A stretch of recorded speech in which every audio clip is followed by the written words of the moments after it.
Tá aí, então, vamos entrando. Vai lá, não, assume, tá ali. Vamos lá. Então, começando mais uma live do Paralelo 30. Uma boa tarde para todos e todas que estão nos assistindo.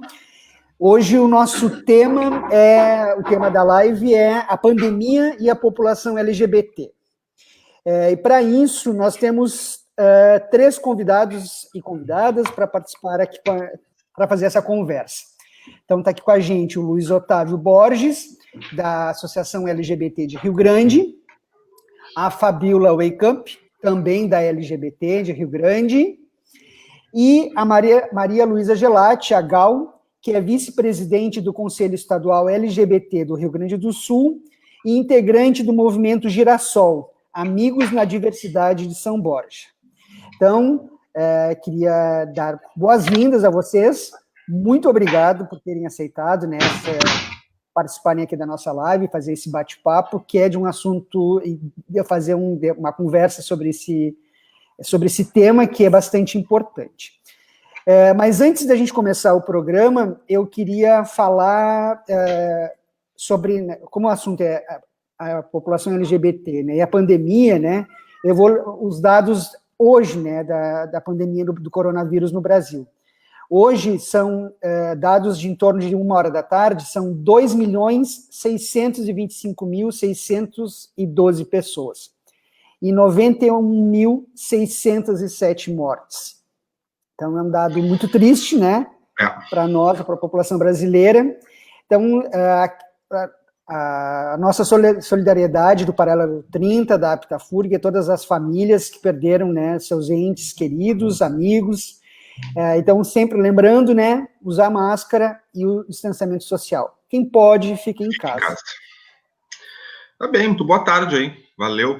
Agradecer quem está com a gente também aí, já visualizando o Paralelo, já temos aí alguns telespectadores, assim, né, da nossa live, e vamos começando. Sempre então. Tem, né, Rafa? Bom, sempre tem, nossos fiéis escudeiros.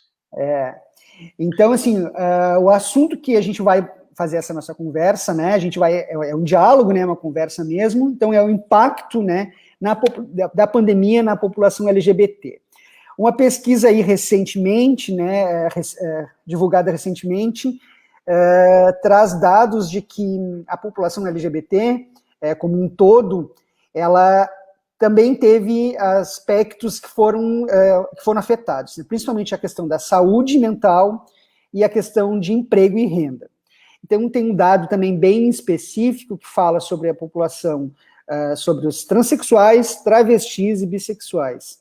Então, queria que o pessoal comentasse, as gurias, se elas querem fazer um comentário, comecem a fazer uma rodada, né, e mais o Luiz, a Fabiola, a Gal, pudesse fazer cada um comenta alguma coisa, e a partir daí a gente vai trazendo outros desdobramentos da nossa conversa.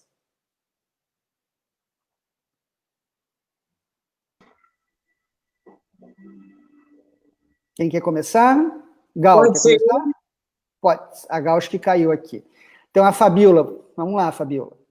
Pois então, pessoal, antes da gente falar no impacto da pandemia, primeiro a gente tem que falar que o quê? Que LGBT é contratado, está no mercado de trabalho desde o momento que ele tem um modelo heteronormativo e não foge daquele padrão bonitinho. Desde o momento que é um menino mais afeminado ou uma lésbica mais masculinizada, que bota uma roupinha de homem, esse já é o que a gente já vem batendo há muito tempo, Márcio e meninos, na questão da empregabilidade. Não é dizer assim, as pessoas não dizem, eu não vou te dar emprego. o currículo, se entrega o currículo, pode deixar o currículo, a gente vai chamar, e esse currículo vai passando, e nunca se contrata. O que dizer no meio da pandemia? É claro que a pandemia está literalmente detonando com o público LGBT.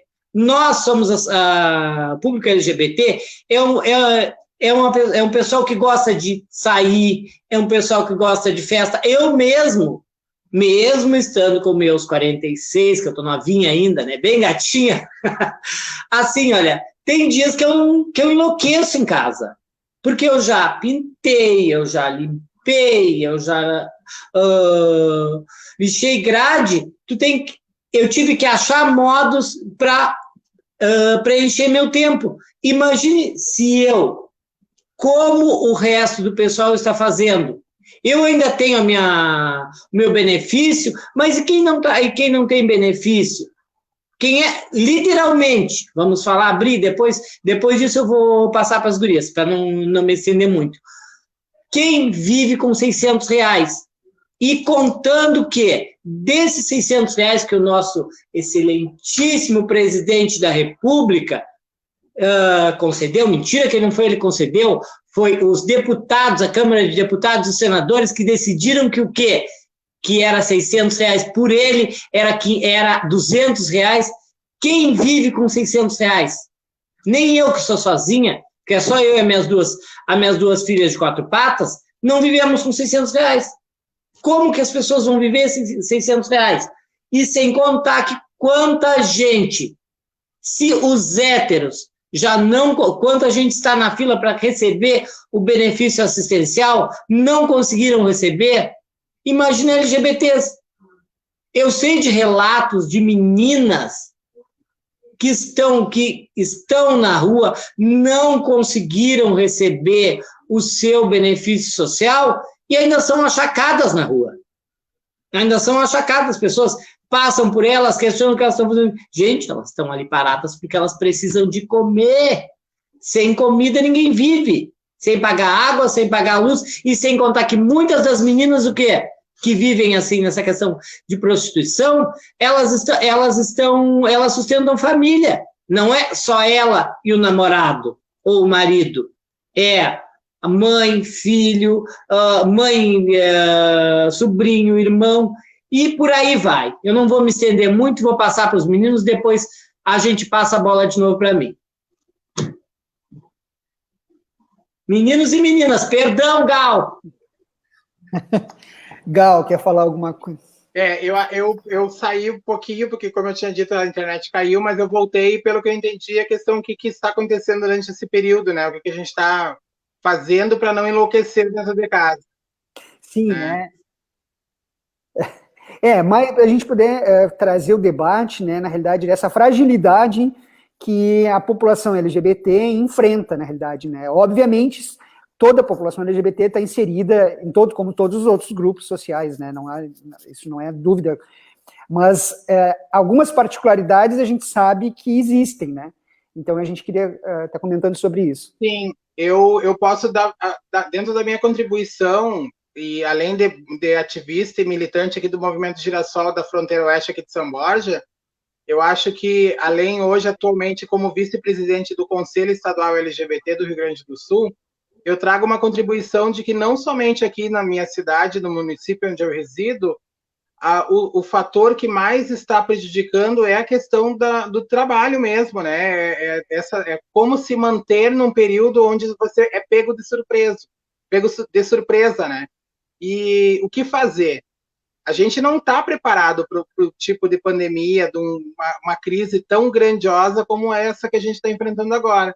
Então, como ativista aqui do nosso movimento, o que a gente faz, né? A gente tenta auxiliar, assim como a LGBT também tenta, de alguma forma, auxiliar, fornecendo algum alimento, algum subsídio, e inclusive também um acompanhamento psicológico, porque a nossa população é a que mais sofre, é uma das que mais sofrem, pelo fato de que, além de toda a discriminação que a gente já sabe que passa antes da pandemia, e com essa pandemia a gente se depara com um preconceito muito maior, porque são a linha de frente que perde os primeiros empregos são os LGBTs.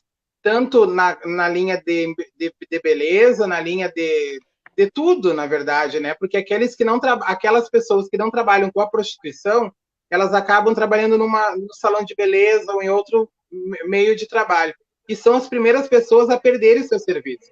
Porque a mão de obra, ela não se olha muito pela produção da mão de obra do LGBT, ela se olha muito pela orientação sexual e pelo que ela vem representar dentro do comércio, dentro do seu estabelecimento de comércio.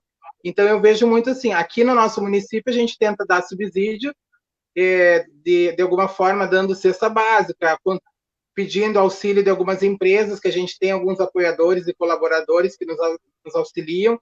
O próprio Estado, também através do nosso conselho, a Fabíola também pode comentar depois a respeito disso com o Luiz, que a gente conseguiu alguns subsídios que não foi o bastante o suficiente, porque aquilo ali é momentâneo. Durante esse período, a gente sempre vai precisar dar esse suporte de alimento e suporte psicológico para essa população, porque é uma população que sofre, a gente sofre. Eu sou outra pessoa que eu chego a perder o dia da semana dentro de casa, porque eu só boto a cara para fora de casa quando eu toco de varrer a casa, né? Eu não saio mais de casa. E eu não deixei de trabalhar também, porque eu, além de tudo isso, de trabalhar como voluntariado nesse movimento, eu trabalho com o meu serviço dentro de casa, eu trabalho como acompanhante, então eu não deixei de trabalhar, porque eu não posso deixar de trabalhar. Né? Mesmo que tendo meus cuidados com álcool gel, eu faço meus clientes tomarem os banhos dele também, para eu poder receber e não ter esses problemas. Mas tem toda uma função que ele engloba vários setores e várias linhas de frente, que a nossa população, ela de fato, é uma das que mais estão sofrendo nesse momento. E principalmente na área da saúde, né, que a gente também para tudo, os atendimentos, é tudo agendado, aí tu tá num tratamento com psicólogo, com endócrino, com clínico geral, tudo isso para. Eu sei que é uma população, a gente tem que ser vista como um todo, mas como a gente está falando de uma população, de um nicho de pessoas, que é a população LGBT, mulheres e homens trans, travestis, a gente tem que pausar nesse ponto de que estamos passando, sim, por uma pandemia e o governo do estado, dentro das suas possibilidades, auxilia no que pode, mas mesmo assim, a gente sabe que por trás de algumas pessoas, elas não nos enxergam como população que precisa de apoio, né? Eu não posso, mesmo como conselheiro, não posso passar a mão na cabeça deles ali e dizendo que, não, eles são maravilhosos, eles olham para a gente com olhos de humanização. Não, a gente tem que estar sempre em cima cobrando, porque a gente existe e tem que estar cobrando esses direitos. Então, acho que, da minha parte, no nosso início de papo, eu acho que seria isso. Eu, sinceramente, eu estou preocupada com o que vem ainda adiante, porque algumas das nossas meninas trans não conseguiram auxílio emergencial também, pela troca do nome, por algumas questões, e aí a gente se pergunta até quando elas vão conseguir se manter. Algumas meninas acabam se suicidando. Agora, semana passada, uma menina daqui do nosso município tirou a própria vida pela questão da depressão e outros fatores, mas e a questão do dinheiro, que tu te sustenta, tu tem que ter teu sustento para ajudar a família, para se manter e se sentir importante como pessoa. Então, são vários fatores que estão causando nesse momento das nossas vidas mesmo. Então, a gente está falando, né, de uma das letras, né, da sigla, né? Obviamente, todas as outras são afetadas, mas como a Fabíola trouxe no início da fala dela, né, na questão dos significados que os corpos têm, né, e que algumas dessas letras, né, das pessoas que fazem parte desse grupo, são mais afetadas do que outras, obviamente, né? A pandemia, ela afetou, né, as pessoas com maior a vulnerabilidade social se aflorou em alguns grupos mais do que outros, né? A gente já vem falando isso há bastante tempo, os veículos de comunicação. Na realidade, a pandemia afeta hoje, principalmente, né, as pessoas que têm menor chance de ter emprego, as questões sociais, né? A pandemia tem um corte de raça, de gênero, né? De gênero, né? Exatamente, social. E aí, obviamente, como as gurias trouxeram, né, essa questão da população transexual e travestis, né, que estão na rua, que é o que a gente agora está trazendo mais. Muito bem, que as gurias muito bem refletiram sobre isso, né? A questão da saúde, a questão da saúde mental, a gente percebe que tem os dados, né, mostram isso, né, as pessoas que chegam nas suas vidas. E aí eu queria que o Otávio trouxesse um pouquinho, Otávio, sobre o que vocês, a LGBT em Rio Grande, tem contribuído, né, para diminuir o impacto, né, porque eu sei que vocês têm uma inserção muito grande com a população LGBT. Boa tarde, menino. Boa tarde. Acho que a conexão do Otávio não está muito boa. Meninos,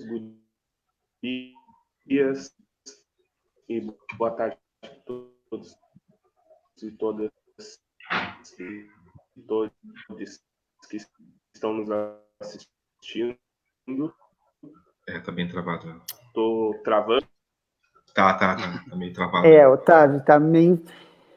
Vou tentar trocar de aparelho só um pouquinho. Agora melhorou. Agora tá bom. Melhorou? Melhorou. Vamos tocar. Então, assim, para falar diretamente, assim, boa tarde de novo a todos, assim, no modo geral, para a gente aproveitar o tempo que a internet está boa.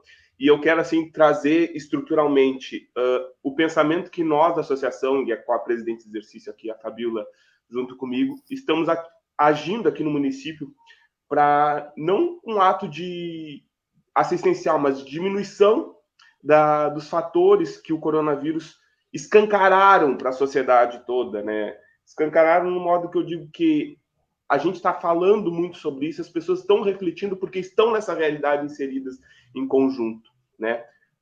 Basicamente, assim, eu quero trazer também para pensamento de todos nós aqui. Esses dias eu estava assistindo uma reportagem sobre uma garota estadunidense que ela foi expulsa de casa e ela vivia na casa de pessoas através de relacionamentos de aplicativo, e ela era uma menina lésbica que foi expulsa de casa. Então ela conversava com as outras meninas pelo aplicativo, dormia na casa das meninas e fazia isso diariamente através do aplicativo para poder ter um lugar para poder dormir, no mínimo, né? Porque ela tinha medo de ir para o abrigo e ser abusada sexualmente no abrigo. E aí a gente pensa, isso funcionava antes do coronavírus. E como que isso funciona durante o coronavírus, né? Essa extensão da casa dessas pessoas que são expulsas, dessas pessoas que não têm onde morar, principalmente na questão da população LGBT, né? E aí, quando a gente vai pensar nisso, a gente pensa em situações básicas de sobrevivência, como alimentação. A associação, juntamente com o executivo, apoiadores, o Conselho Estadual LGBT, conseguiu distribuir 1,5 tonelada de alimentos para as famílias diversas LGBTs aqui do município, tentando suprir o mínimo da necessidade alimentar dessas pessoas. A gente viu, nesse caminho todo que a gente fez dessas atividades de distribuição, que muitas dessas pessoas, já amparadas até pelo Programa Municipal da Saúde LGBT, muitas dessas pessoas entraram num desemprego pelo fator de ser, vamos dizer assim, a ponta mais vulnerável. Vai ter que ir para a rua porque eu estou demitindo, entendeu? Mas a primeira pessoa a ser demitida não é avaliada pela produtividade, mas pela imagem expressada socialmente, né? Construído dentro dessa prerrogativa de preconceito, de exclusão, etc. Então, aí a gente vê que essas pessoas que foram demitidas, muitas vezes já têm famílias constituídas, né?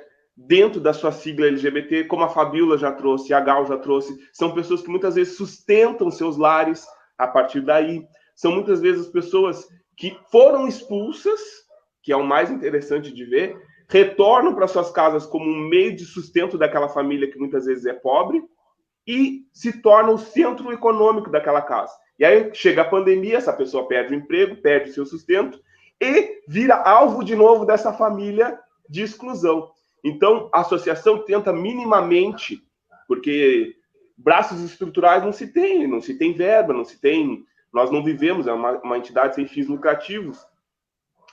A gente tenta minimamente romper e trazer o máximo possível de assistência básica para essas pessoas. Mas hoje, uma das principais preocupações, além da segurança alimentar, é a sanidade psicológica dessas pessoas.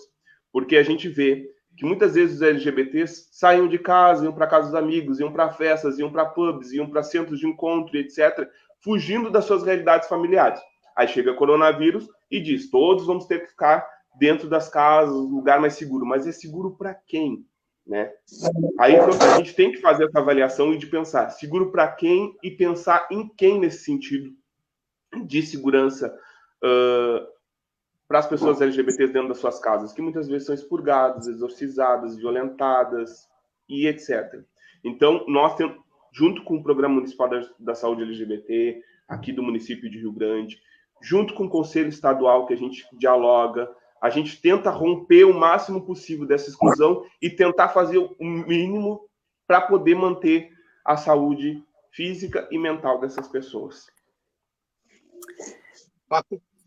Eu acho também que cabe lembrar, para complementar o que o Luiz está falando, a questão de como se cuidar dentro de casa, né, para não ficar mais doente ainda. Tem essa questão da violência contra meninas travestis, contra lésbicas, contra os gays, e essa questão que a gente tanto fala hoje em dia também, que o alto índice de violência domiciliar contra a mulher, né, que a gente percebe muito que isso aumentou também.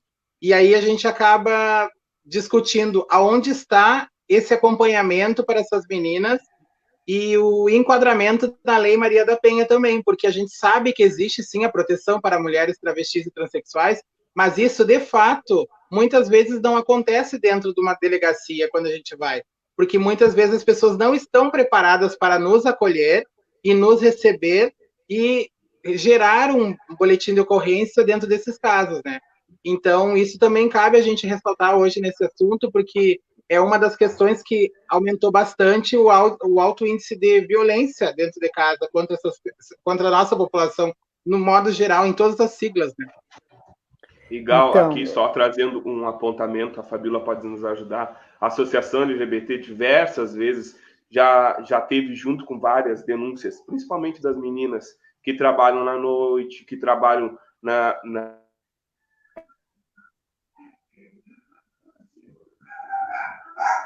Travou, Luiz? A internet dele, mas volta. Enquanto a internet dele volta, eu só queria falar aqui dois comentários aqui, da Janice, dando... acho que ainda está meio ruimzinho. A Janice Ias dá uma boa tarde para todos e todas, e a Maria Regina Vasconcelos, a Regininha também, dá parabéns para o programa. E aqui chegou junto para participar conosco a Maria de Lourdes Lose, nossa coordenadora da FURG. Bem-vinda, Mariazinha. Luiz, termina o teu raciocínio, depois a gente faz mais uma rodada, que eu quero tocar nesse assunto, voltar nesse assunto da questão da violência, que eu acho que é muito importante, né, nesse período. Eu acho que a gente tem que resgatar, comentar mais sobre isso. Sim, então, desde do ano retrasado, se eu não me engano, a gente já consegue fazer tipificações no boletim de ocorrência. E isso muitas vezes não ocorria, e as gurias tinham que ir junto por questão de representatividade e por ter o seu papel político-social e utilizar disso para pressionar muitas vezes o Estado, elas iam até a delegacia junto com essas outras meninas vítimas da violência para então conseguir fazer um registro de boletim de ocorrência junto aos órgãos responsáveis. Então a gente já tem a dificuldade da violência, a gente tem a dificuldade do registro e ainda a gente tem que ter um papel, e aí eu digo, né, um papel político para pressionar o Estado, porque se fosse qualquer outra pessoa, muitas vezes isso só ia deixado de lado. Mas não, tem que ter essa pressão política ainda. Política, eu digo, enquanto ocupando um espaço de visibilidade, né, para pressionar o Estado. Hoje, já temos com a delegada aqui da regional, já temos mecanismos que essas pessoas podem buscar por meio de denúncia dos profissionais na hora do registro. Então, a gente tem alguns mecanismos que nos favoreceram, que foi uma luta muito árdua da associação, que a gente conseguiu conquistar aqui no município de Rio Grande. Legal. Maria. Vamos dar um oi para a Mariazinha então. Aí. Abre o teu microfone. Oi, minhas gentes queridas. Cheguei atrasadinha, mas cheguei, né? Porque, como eu gosto sempre de reforçar, essa luta é nossa e ela é permanente. Beijos. Então, eu queria, Fabiola, eu queria que tu comentasse, porque isso que o Luiz comentou, desses mecanismos dentro das esferas públicas, né, como na polícia, né, e esse período é um período que para as mulheres, né, a gente já debateu sobre isso, é a violência contra a mulher, nesse período aumentou muito, né, porque agora as mulheres estão dentro, isoladas com os seus violentadores, e as pessoas, as mulheres trans, né, lésbicas, também, né, e muitas vezes esses abusadores ou violentadores são as suas próprias famílias, né. Então, eu queria que tu comentasse um pouquinho sobre isso. Pois então, gente, o que a gente diz sobre isso? A questão é o quê? Nesse momento, algumas famílias, não são todas as famílias LGBTs que acontece isso, a gente não pode botar todo mundo no balaio. Exatamente. Algumas famílias, entes LGBTs, eles têm que estar rendendo. E esse rendendo é sustentando, como eu já tinha dito, pai, mãe, sobrinho, esse, aquele outro, que, assim, ó, a casa inteira. E aí acontece o quê? Com a pandemia, as meninas não conseguem trabalhar. Ou os meninos gays, ou as meninas lésbicas são demitidas porque quem está, vamos falar brasileiramente, quem é o primeiro da fila para ser demitido é o LGBT. Por mais que a gente diga que tem inserção, tem isso, até existe a inserção, mas no meio dessa inserção, a gente tem que ter o terceiro, quarta, quinta pessoa para ir lá e dizer, poxa, vamos contratar essa pessoa. E aí, quando dá a problemática toda, é sempre o LGBT que está na frente, para levar, para ser o primeiro. A questão da polícia, gente, acontecia, eu não tenho visto agora muito, não tenho visto, não. Acontece que o quê? Muitas vezes as meninas chegam na polícia para registrar um boletim de ocorrência, ou elas mandam vir, se é no meio da madrugada, mandam vir, como eu mesmo já tive um problema, e nós queríamos registrar um boletim de ocorrência, que era uma coisa particular, não era ao público LGBT, mas eu sou uma LGBT. E assim, ó, cheguei lá, o escrivão de polícia olhou na minha cara e disse, não, mas isso aí tem que vir de dia para registrar, mas, meu amigo, eu gostaria de registrar agora por causa desse fator. Ele olhou para mim e disse, não, tu volta de dia. Contra a força, não há resistência. Se tu vai dizer para uma autoridade, tu vai discutir com ele, o que ele vai dizer para ti? Estás preso, porque estás me desacatando. Isso é um pouco do que a gente passa. Claro que a gente, novamente, não podemos botar todos os profissionais da polícia nesse balaio de gato. E dia 1º de novembro, eu fui assaltada. Eu estava indo para o centro. 10 minutos depois que me assaltaram, passou 2 viaturas da Brigada Militar e eu quase me joguei, me levaram a minha moto, eu quase me joguei na frente das viaturas. E o primeiro carro vinha com 2 policiais militares, mais uma pessoa. O segundo carro atrás vinha só com os 2 policiais. Eles poderiam ter parado para me ajudar, mas literalmente te vira porque é o quê? Porque é uma travesti. Mas quando eu cheguei, chamei um motoboy, vim até a minha casa, peguei a moto do meu cunhado, voltei na Polícia Civil. Quando eu voltei na Polícia Civil, foi outro tratamento. Já, primeiramente, quando cheguei no balcão, o menino olhou para mim e disse assim, o que aconteceu contigo, Fabiola? E foi totalmente respeitoso, não teve deboche, não teve questionando, porque para nós sempre existe aquela coisa, quando tu é assaltado, as pessoas querem dizer, mas tu estavas te oferecendo ou estava caçando. Mesmo que eu estivesse caçando ou me oferecendo, isso não é motivo para mim ser agredida ou ser roubada, porque é claro que todo mundo, isso aí é visível e notório, que muitas pessoas, a primeira coisa que pensam, estava errado. Não é errado sair para a rua, não é errado se divertir, fora da pandemia. Mas também o que é errado é a gente ser achacada por pessoas, por autoridades que deveriam tratar a gente com maior respeito e, pelo contrário, se prevalecem do próprio ofício para se sobrepor sobre a gente. Gente, muita coisa que acontece, tipo assim, olha, já teve casos de matarem LGBTs e nós ia ajudar, literalmente ajudar no enterro. Teve um menino, o Michael. Nós ajudamos, o menino foi assassinado em casa, nós ajudamos a família no enterro, essa coisa toda, até sair. Depois nós demos andamento na coisa, para ver como estava desenrolando a situação.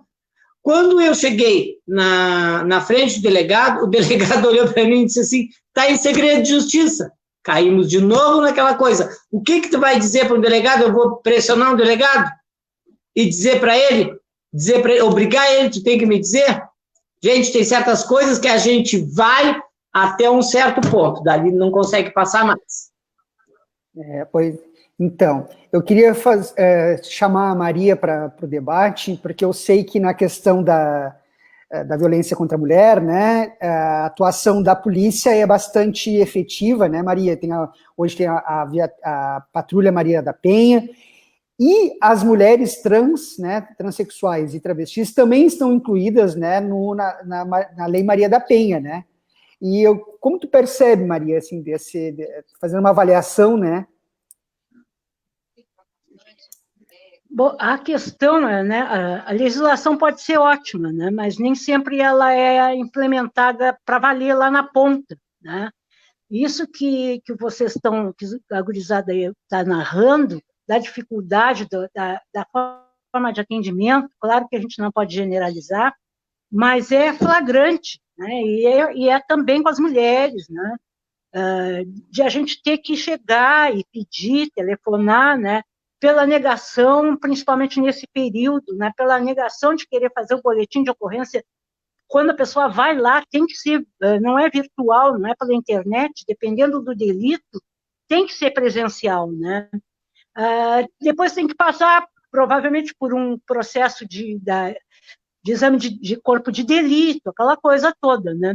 E nesse período nós tivemos, né, algumas situações complicadas, assim, das pessoas chegarem e não serem atendidas, né? A delegada Paula, que agora está na DEAN, né, a gente conversou, e sempre que for necessário um registro presencial, né? Maria, tu me avisa, porque eu vou orientar a que isso seja feito, né?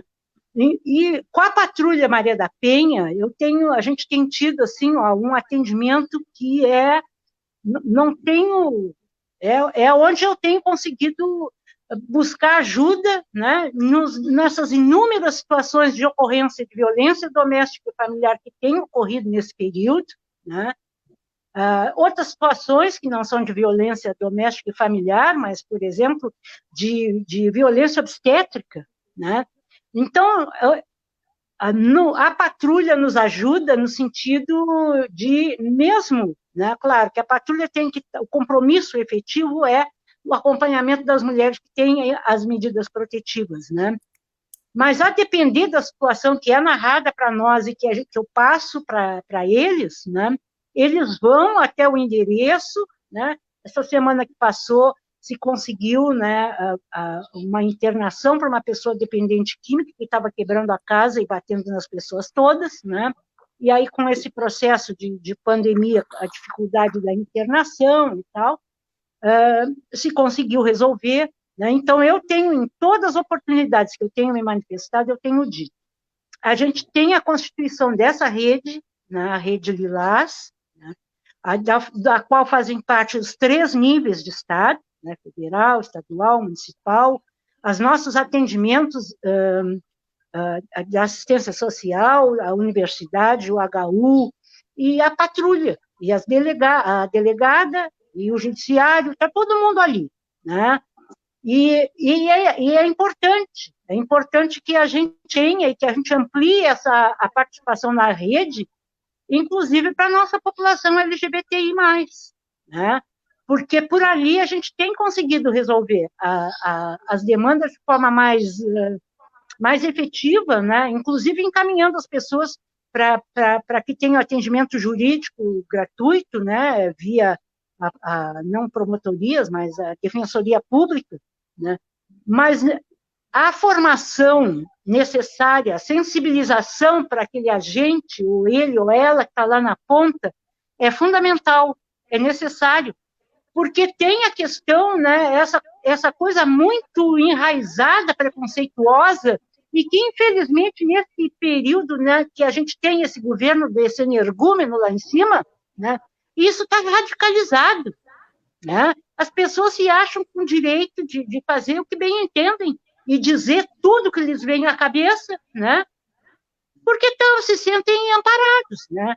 Então, assim, ó, a gente, quando chegou lá na coordenadoria, já fizemos 2 formações, uma em 2017, outra em 2019, para os novos agentes, tanto da vigilância, né, como do trânsito, né?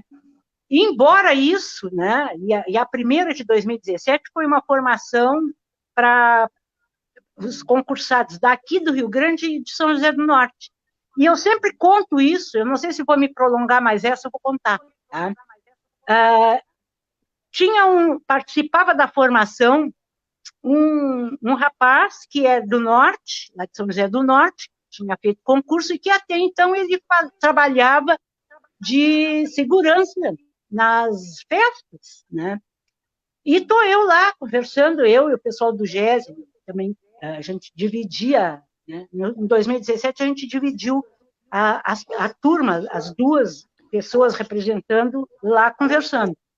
E tinha pessoas que faziam questão assim de dar uma resposta muito para tentar fazer que a gente se calasse, que a gente ficasse intimidado e calasse a boca.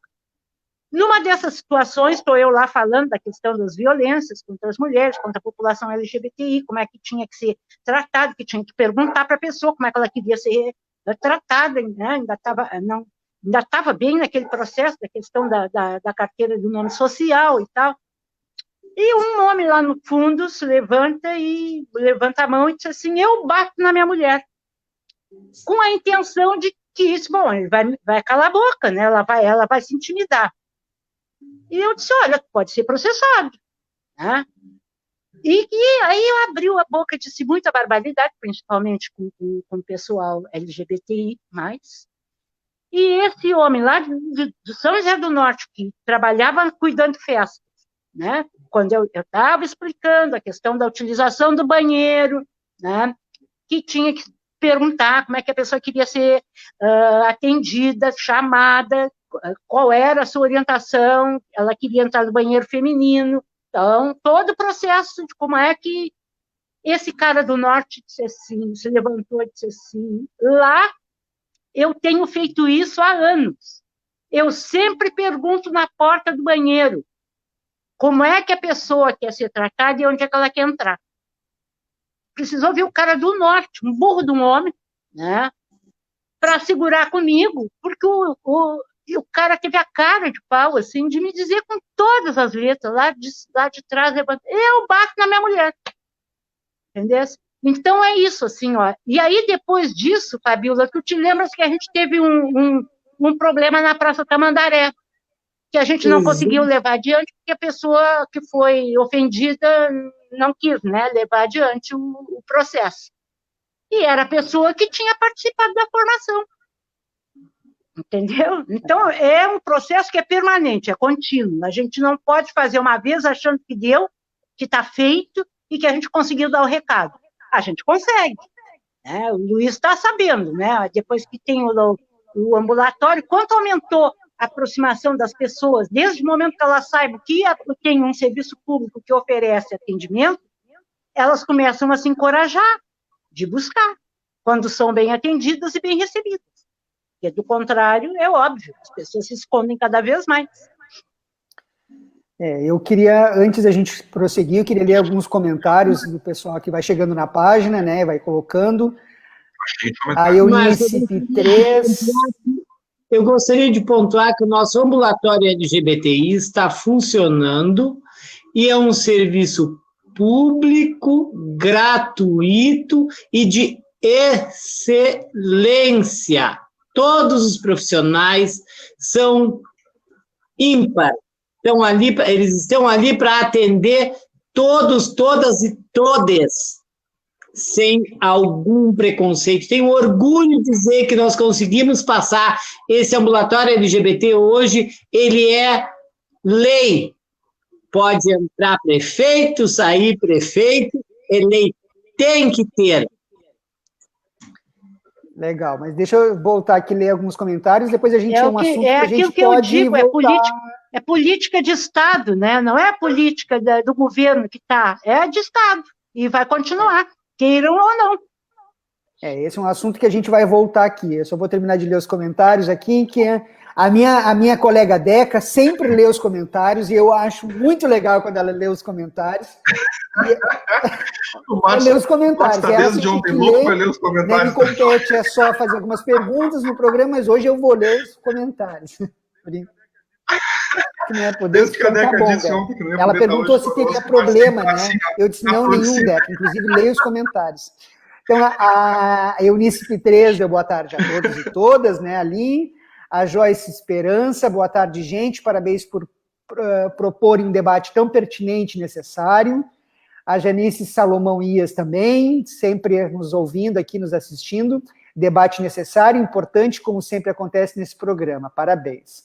A Paula Liaroma, boa tarde, pessoal, falas importantes. A Eunice P3 também trouxe aqui um outro comentário. Isso de boletim eletrônico é recorrente. O dia que substituírem um atendente por um computador, vão achar ruim. O Epicentro da Caralha também sempre aqui presente, dando um salve. A Maria Regina dizendo que amo, muito carinho. A Joyce foi professora da Maria Regina, né, da Regininha, né? Dizendo que amo, Maria Regina, sua linda. E aí a Joyce ainda complementa, Luiz Otávio, feliz em ver o Luiz Otávio nesse espaço de discussão.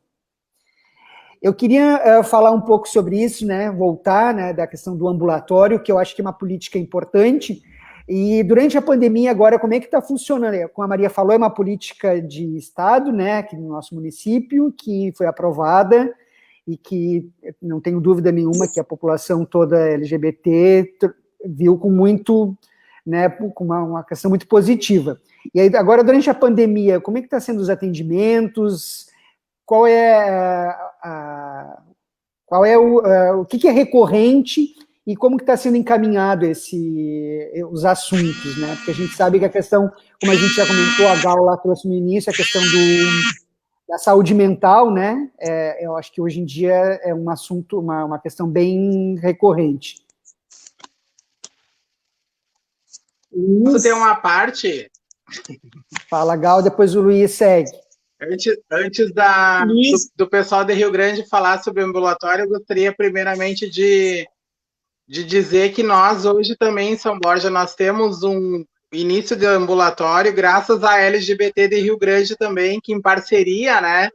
Agradecer, palmas para todos nós, que em parceria com essa turma maravilhosa que sempre nos abraçou e participou com a gente, porque a gente é um movimento social, nós não temos CNPJ, então em parceria com a LGBT, que tinha com a Fabiola, com o Luiz Otávio, e com tantas pessoas maravilhosas aí nos auxiliaram para que hoje nós pudéssemos, através da Secretaria Municipal de Saúde, nós temos o início de ambulatório também, né? Sim, estamos te ouvindo. Luísa, eu queria que tu também trouxesse quais são os atendimentos, né, os serviços que o ambulatório hoje traz para a população, né? Porque tem muitas pessoas que não sabem, como a Maria falou, através desse ambulatório, né, quantas pessoas conseguiram, né, ter acesso e saíram, né, dos seus casulos, né, para poder ter orientação.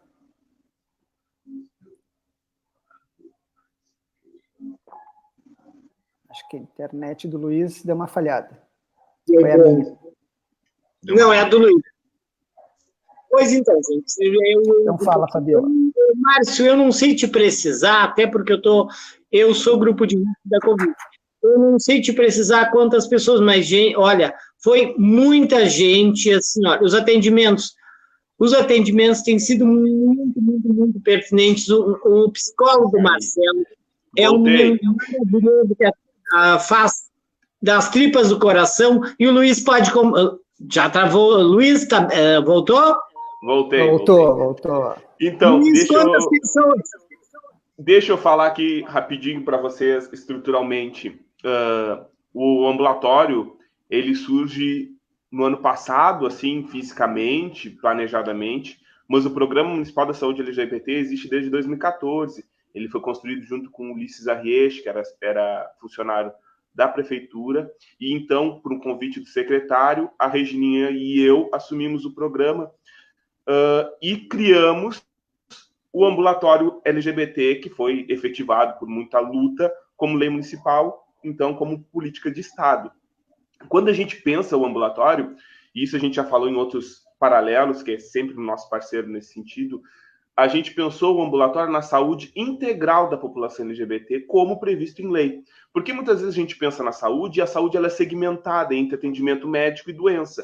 Mas nós pensamos sempre na permanência da saúde e na prevenção da saúde. Então, o ambulatório ele surge com uma equipe multidisciplinar, que a gente chama, né, multiprofissionais. Então, nós temos médico, nutricionista, psicólogo, assistente social, tínhamos também o atendimento jurídico, nós temos ainda uma parceria junto com o CRDH da FURB, Centro de Referência de Direitos Humanos.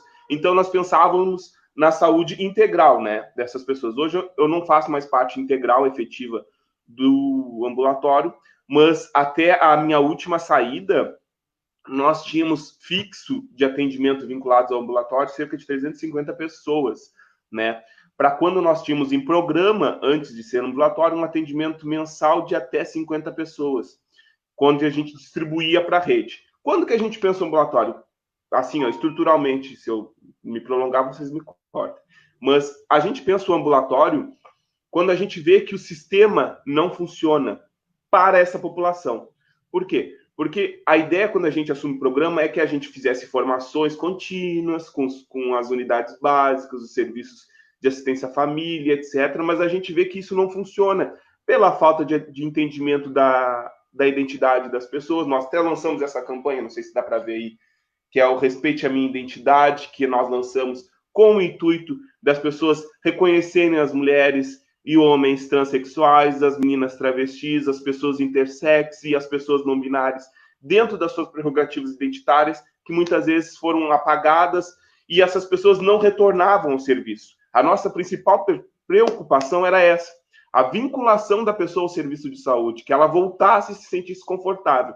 E aí, trazendo os dados, que hoje nós temos 350 pessoas vinculadas ao programa, atendimentos passam de 1.000 atendimentos desde o início do programa até hoje, nós conseguimos visualizar que, além dos atendimentos, as pessoas iam nos visitar antes da pandemia, nos visitar enquanto programa, porque se sentiam confortáveis e acolhidas dentro daquele ambiente. Traziam problemas de suas famílias, problemas psicológicos, quando conversava, como a Fabiola já trouxe, com o psicólogo Marcelo. Nosso médico vinculado não atendia só especificamente as coisas que as pessoas dizem que é só tratamento hormonal, etc. Não, ele trata também do corpo com um modo integral. E aí a gente pensava nessa saúde integral. Hoje, em meio à pandemia, nós tínhamos a preocupação de como seguir com o atendimento. Então, nós reduzimos a agenda, né, do programa, reduzimos os atendimentos, infelizmente, por conta da pandemia, porque as pessoas iam lá, ficavam, conversavam, eram atendidas, permaneciam ali durante um determinado tempo. Isso foi cortado, né, infelizmente. A gente teve que ser mais pragmático nesse sentido, onde a pessoa ia, era atendida e ia embora. Cada atendimento ele é vinculado, o psicólogo atende primeiro, faz a avaliação da pessoa, conversa com ela, não uma avaliação técnica, mas uma avaliação de acolhimento contínuo daquela pessoa, ela é encaminhada ao médico, nos tratamentos hormonais e outros derivados, e então nós vinculamos essas pessoas durante a pandemia pela agenda, pelo contato eletrônico, pelo telefone, pelo diálogo contínuo, e o programa também, por meio da prefeitura, conseguiu disponibilizar 950 quilos de alimentos para essas famílias durante esse período pandêmico, que junto com a associação calcula aquele montante de 1,5 tonelada de alimentos distribuídos para as famílias. É essa atividade que a gente faz hoje e permanece fazendo quem está no programa hoje. Massa. Então, a gente tem mais a Érica Xavier, também falou aqui que mais do que nunca precisamos falar sobre saúde LGBTQI, todos nessa live me representam muito. Fabíola, você está sempre divina, olha só, Fabíola, arrebatando sempre admiradores, né, Fabíola?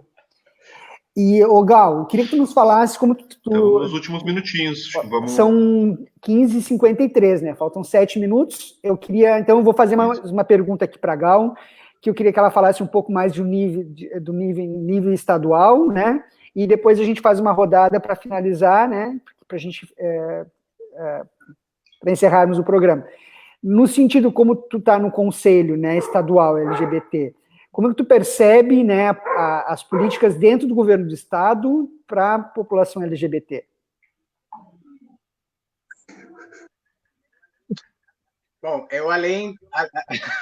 a Fabíola já começou a rir só na questão da pergunta.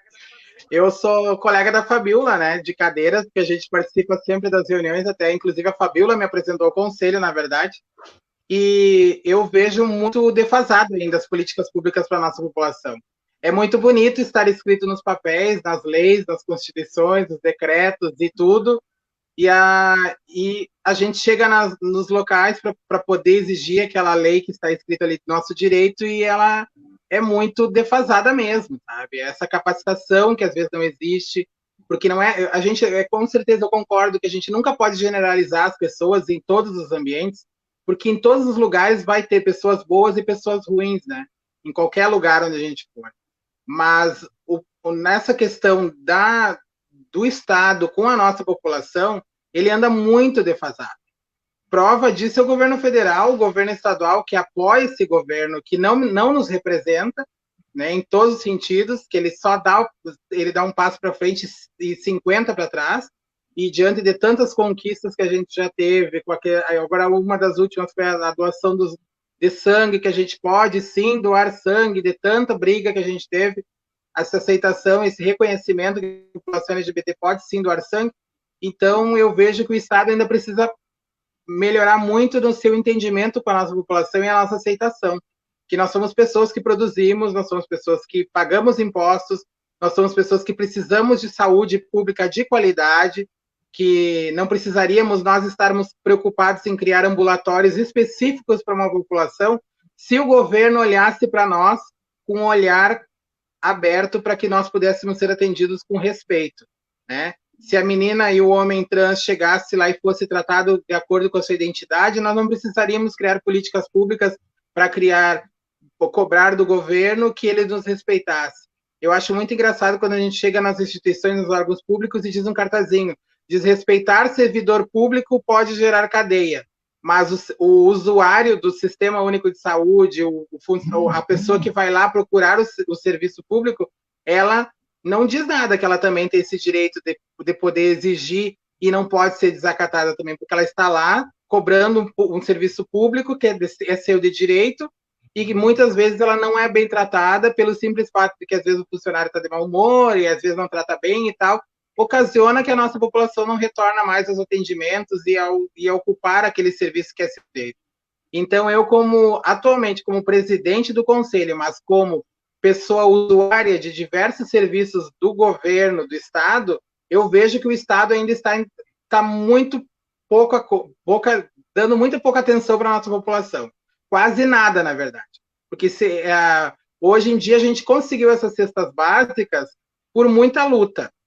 Muita luta mesmo foi feita, porque se não fosse cobrado e pedido solicitado, onde o meu entendimento como pessoa comum, não falando como militância e como conselho, eu vejo que se tu paga se tu trabalha para te poder pagar e ter os teus direitos, eu acho que nesse momento de pandemia não era nem de se discutir que as pessoas deveriam se trabalhar. As pessoas deveriam ficar em suas casas se protegendo e o governo deveria sim bancar essas pessoas. Por quê? Se o governo fosse muito bem administrado, tivesse pessoas capacitadas, que entendessem de economia, que entendessem realmente de tudo o que precisaria ter para que pudesse administrar um país com dignidade, nós não precisaríamos estar na linha de frente, nós não precisamos estar saindo de casa.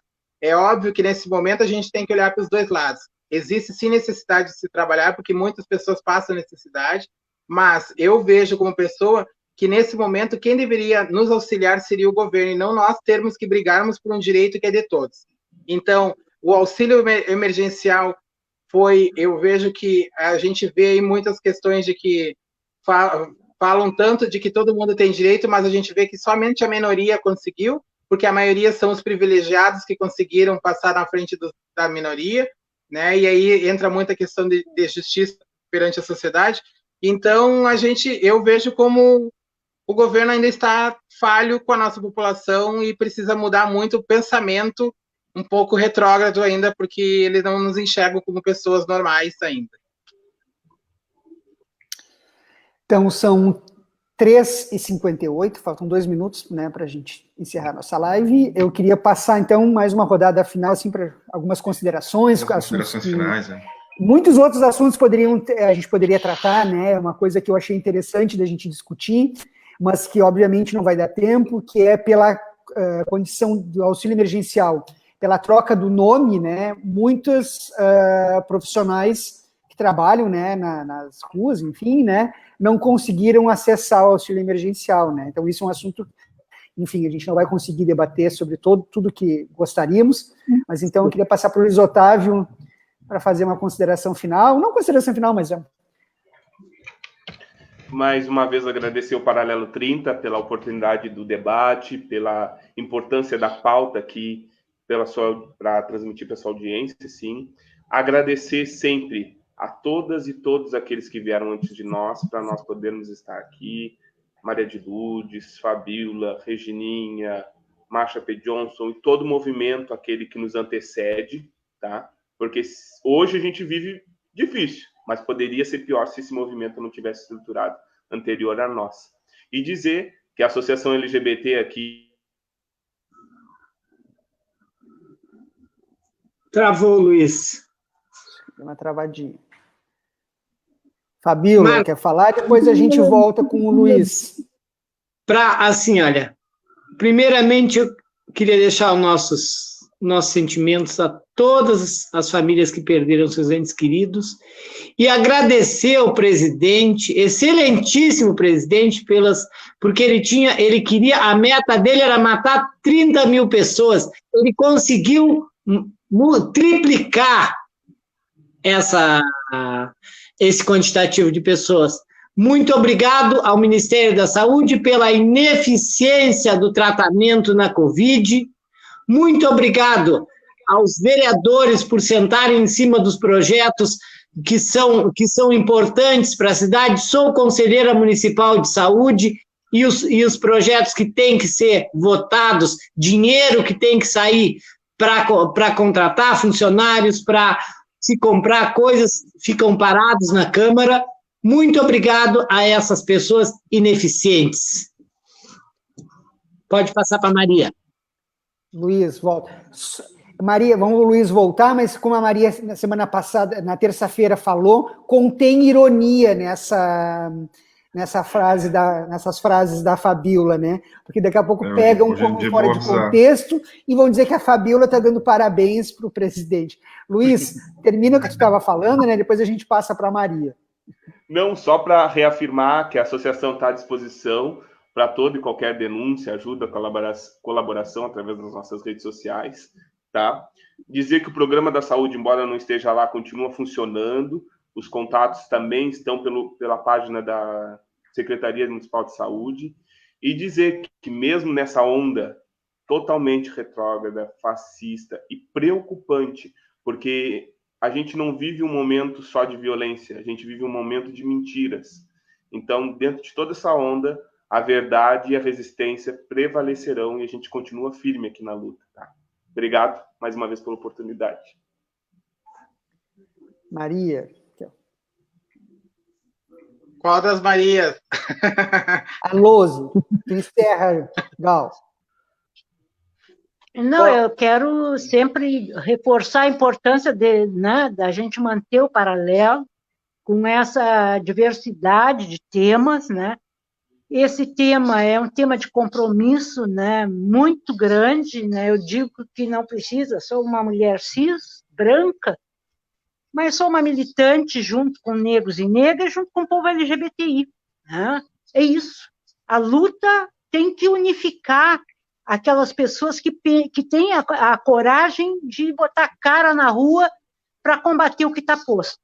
Né? E eu digo que a gente realmente, o Luiz, a gente já fez bastante, mas falta muito para fazer, e nós vamos ter que estar muito, muito atentos e atentas, né? Até pelo que disse a Maria Luísa, né? A gente está vivendo, é uma palavra que eu não uso, porque sou historiadora, mas aquele passado é hoje. Aquele passado é hoje. A gente está convivendo com situações assim, inadmissíveis. O número de mortos é algo assim que não tem explicação, né? E é isso, é uma luta que é permanente. E aí, assim, a LGBT sabe que conta sempre, né? A coordenadoria está juntinha, a gente conseguiu lá atrás fazer a primeira conferência, e eu vou estar sempre, enquanto eu estiver, né? Estou aqui aprendendo na vida, né? E vocês sempre vão poder contar comigo. Outro dia, a Fabíola me trouxe de presente um cartão que a gente fez para uma das candidaturas minhas, né? Que era a candidatura de uma mulher cis, que já trabalhava isso lá em 1990, né? A questão do povo LGBT. E a gente fez naquele período, a gente usou uma frase de uma música da Cássia Eller, e a Fabíola, mexendo lá nos guardados dela, encontrou e me trouxe de volta. Então, essa caminhada aí já vem de um tempo e ela vai continuar. Tá? Beijos para todos e todas. Então, Gal. Eu só tenho a agradecer ao convite do Paralelo 30 também, ao pessoal da LGBT, que eu vou rasgar muita seda se eu for falar desse pessoal, né? Porque a gente passa férias, passa festa da parada, na casa da Fabíola eu já sou quase irmã dela com as cachorritas. Então, eu só tenho a agradecer muito a todos vocês e dizer que nós não estamos dormindo e nem sentados em cima numa cadeira, parados aí sem fazer nada. A gente está, sim, preocupados em tentar solucionar e ajudar essa população que está em partes esquecidas também. Então, dentro da minha contribuição, espero que eu tenha contribuído de alguma forma com a minha participação aqui, e mandando um abraço aqui de São Borja, do Movimento Girassol Amigos na Diversidade. Passem lá na página do Facebook, Girassol Amigos na Diversidade, Borja, para vocês acompanharem nosso trabalho. Agradecer mais uma vez a LGBT, porque através deles a gente hoje pode ter um ambulatório LGBTQIA+, dentro do nosso município, atendendo com a população com atendimento psicológico, clínico geral, endócrino, e também um acolhimento para todas as famílias de LGBTs e para toda a população, né? Porque quando a gente não encontra na saúde pública normal, a gente recorre a alguma forma, a gente não pode fechar os olhos para as pessoas que são humanas também. Então, a nossa pauta é essa, trabalhar pelo ser humano para que ele tenha qualidade de vida e que ele possa, sim, passar por essa fase e dizer, essa vez eu venci e já vencendo sempre. Um beijo a todos. Valeu, muito obrigado. A gente tem... Quer falar, Rafa, alguma coisa? Não, só agradecer a presença de todos aí. A gente então aqui teve várias participações hoje, né? A Eunice fez mais um comentário ali, parabéns para o Paralelo, a Kátia Moreira, o Epicentro da Caralha também, triste o tempo que é preciso reforçar o óbvio, né? Então, é só reforçar que essa pauta, ela é, como a Maria falou, é um compromisso do Paralelo também, né? E agradecer o Luiz Otávio, a Fabíola e a Gal pela participação, pelo tempo, nessa 1 hora que a gente esteve aqui conversando, um assunto extremamente importante, e o espaço do Paralelo está sempre aberto, né? E a gente vai voltar a falar sobre esse assunto, obviamente, muitas e muitas vezes, porque, infelizmente, né, como vocês comentaram, não está esgotado, né? Tem muito o que falar. Na semana que vem, na terça-feira, a gente vai ter a Karen Lose, a filha da Maria de Lourdes, né? Uma companheira que milita também no movimento feminista, e a gente vai trazer um pouco sobre a violência sobre a mulher, o projeto Máscara Roxa, né, e vários outros assuntos. Então, na próxima terça-feira, às 3 horas da tarde, a gente está aqui de novo. Fala, Luiz.